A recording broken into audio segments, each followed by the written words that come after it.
Good evening and welcome to News Review. The GFA has described Michel Platini's visit as a huge honour for Gibraltar and says the players and referees who took part in Saturday's Rock Cup final are still buzzing from the UEFA president's participation.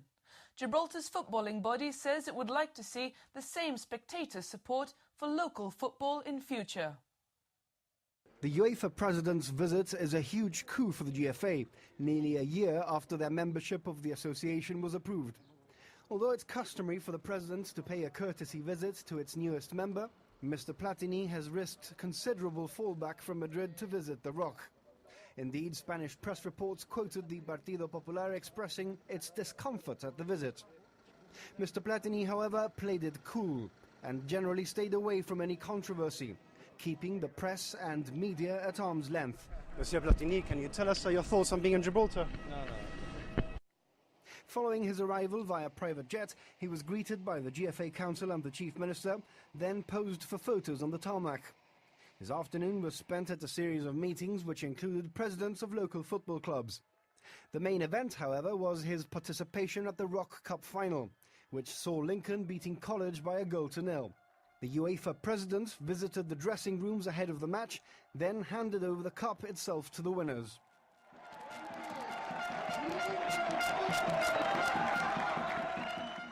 The 6-month deadline set by the European Commission for improvements to border flow expired this week.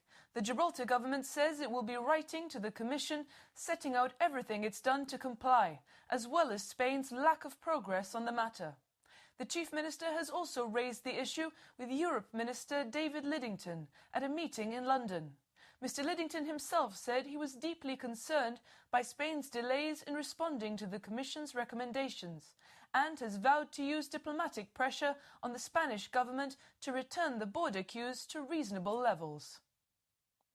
6 months have come and gone, but delays at the border continue in both directions. Last November, the Commission prepared a report and wrote letters with recommendations to the UK and Spain to improve the flow across the border. In its letter to Spain, the Commission pointed out there was no justification for the intensity of the incoming checks to people and vehicles leaving Spain and entering Gibraltar.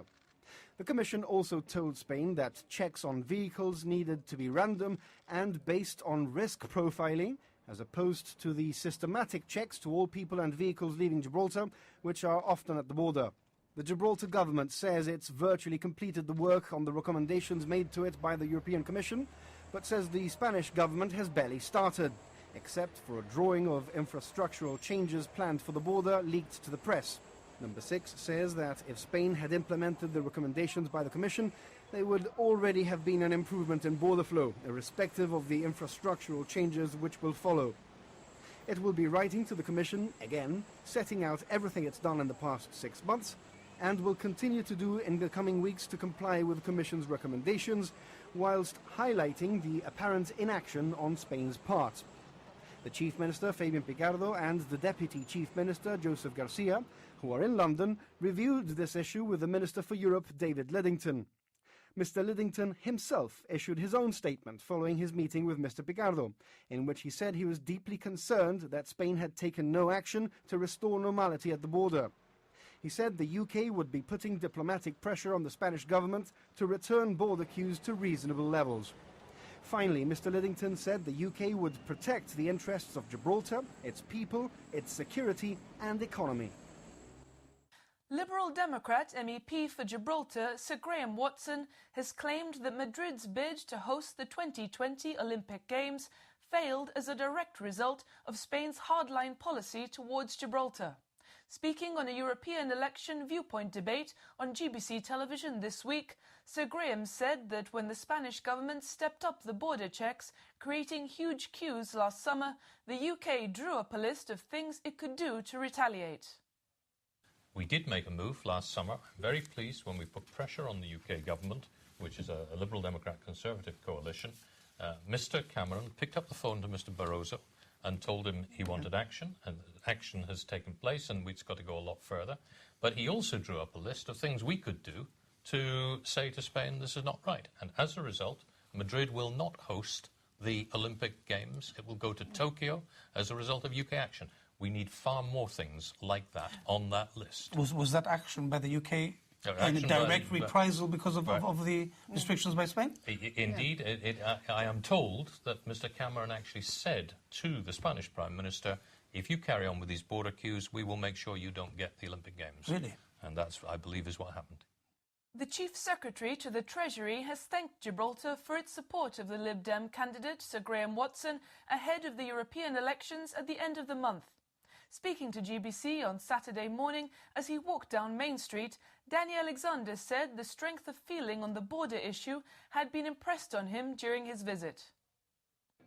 His initial 12 hours in Gibraltar had been packed with an intense political program, including a reception to mark Europe Day and meetings with Gibraltar government ministers. Saturday was more of a social opportunity for Danny Alexander, starting off at Casemates where he saw off the Queen's baton and met the Miss Gibraltar contestants. It was also a day of campaigning on behalf of the Liberal Democrats ahead of the European elections. Mr. Alexander, the most senior UK government minister to visit Gibraltar since 2011, took that message to the constituents face to face. Well, it's such a friendly community. Everyone has something to say, they want to discuss. But there's a lot of support here, I think, for the Liberal Democrats in the European elections because Graham Watson has been such an effective voice for Gibraltar in the European Parliament. And in Liana, we have the only Gibraltarian candidate anywhere on the ballot for the European elections. And so I hope people in Gibraltar will turn out in great numbers to support us in the European elections. And certainly the feedback we've had today suggests that we'll get a good vote. And what sort of issues and concerns have they expressed to you about Gibraltar's situation? Well, I guess the main issues are to do with the European Union, to do with free movement of people, especially across the border, and but obviously also Gibraltar fought hard to get a place in the European Parliament in the first place. So I think there's a lot of sense of we want to turn out and vote in these elections because we battled so hard to get the place in the first place. Liberal Democrats were at the forefront of that battle, and in Graham Watson we've got the foremost champion of Gibraltar in the European Parliament. So we're hoping for a very good result from this place. And wearing your ministerial hat, from the last 24 hours that you've spent in Gibraltar, what do you take back with you? Well, a number of things. I take back with me a sense of community that's here, a better understanding of some of the things that are really important to the economy here. I met people from the Gaming Association, for example. I met the Chamber of Commerce yesterday at the Europe Day reception, and of course also the real issues that there are on the border and in dealing with Spain, and that's something that the UK government has taken a very strong diplomatic line on, but my kind of personal experience of hearing directly about how that affects people's lives here, that will definitely be something that I take back around the meeting room tables in Whitehall.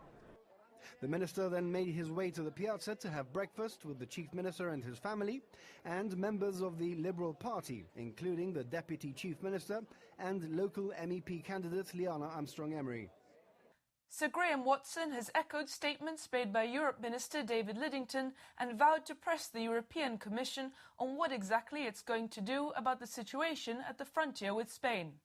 Following the expiry of the 6-month deadline set by the European Commission, Sir Graham has said he will be filing a complaint after being refused access to one of the letters exchanged by Brussels and the Spanish government.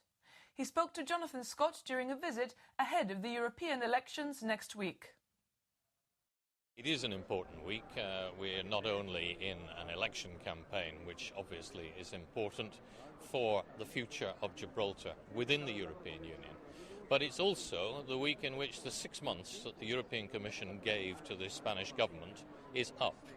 And I want to know, first thing I'll be doing when I get back in Brussels, I want to know what has been the reply and what the European Commission is going to do about it. Apart from the frontier, what are the key issues that you think are going to mobilise Gibraltarians to vote in the coming week?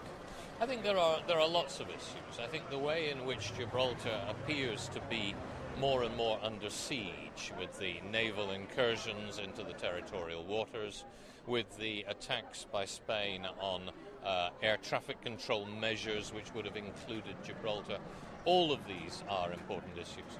But just as important is getting Europe's economy back. It's making sure that the banks are lending to small businesses. It's making sure that trade and businesses can grow to bring back the prosperity that we knew before the crash of 2008. The Chief Minister and Deputy Chief Minister have met with the chairman of the Conservative Party in London ahead of his visit to Gibraltar. Fabian Picardo and Dr. Joseph Garcia briefed Grant Shapps on Gibraltar-related issues, including border delays, incursions by Spanish state vessels and aviation matters. On his visit, the Conservative Party chairman said the protection of Gibraltar by the UK is in his party's DNA. Grant Shapps MP visited Gibraltar together with Conservative MEP candidate James Cracknell. They met with Acting Chief Minister Dr. John Cortes, as well as the Leader of the Opposition, Daniel Feetham. Well, look, Europe sometimes feels like a very distant thing, especially to people back in the UK, but it certainly doesn't to anybody in Gibraltar.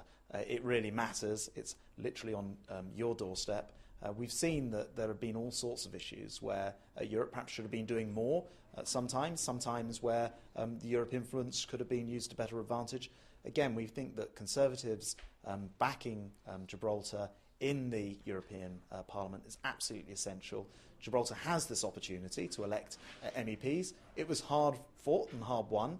We want to make sure that people are using that vote. And as I say, when it comes to supporting Gibraltar, Conservatives have always been the party. This Conservative-led government in the UK backs Gibraltar 100% with our heart and soul. I suppose we're asking for your backing in return so Conservatives can carry on backing you in Europe. The Chief Minister has met with the UK's Leader of the Opposition, Ed Miliband, at the House of Commons to discuss issues such as gaming, financial services and defence.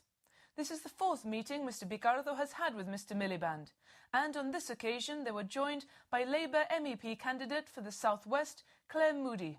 The Chief Minister says the opposition leader is supportive of Gibraltar's right to self-determination and understanding of Gibraltar's position in terms of the UK's point of consumption tax for online gaming. Mr Picardo says he also briefed Mr Miliband on the continuing problems at the border with Spain. Gibraltar needs representation in one of the two powerful political groups in Europe, Socialist and Labour. This is the view of Labour MEP candidate Glynn Ford, who has been visiting the ROC for the last 45 years. Jonathan Scott spoke to Mr Ford, who has also been politically active on Gibraltar's behalf for the last 30 years. I mean, if you want, take Gibraltar's case to the European Parliament, European Commission, and I've organised 2 visits by the Chief Minister where we've met with Commission officials and the rest, with the assistance, I have to say, of Graham Watson, who's been very helpful, and the Tory MEPs who've been helpful. The only people who've really stayed away from the whole process have been UKIP. And what of the bigger picture for Labour, for socialists in Europe? How important is it for you to consolidate your seats in the face of a strong Christian Democrat movement of which the Partido Popular in Spain is a part? Well, I mean, first let's be clear that there are 2 large groups in the European Parliament, the Popular Party and the Socialists. At the moment, there is no voice of Gibraltar in those 2 large groups. After this election, those 2 groups will determine what legislation is passed together. There's no coalition that can do it without the 2 large groups being involved. At the moment, Gibraltar has no representation in those 2 groups. It needs that representation. The only way to get it in this election is to actually vote Labour.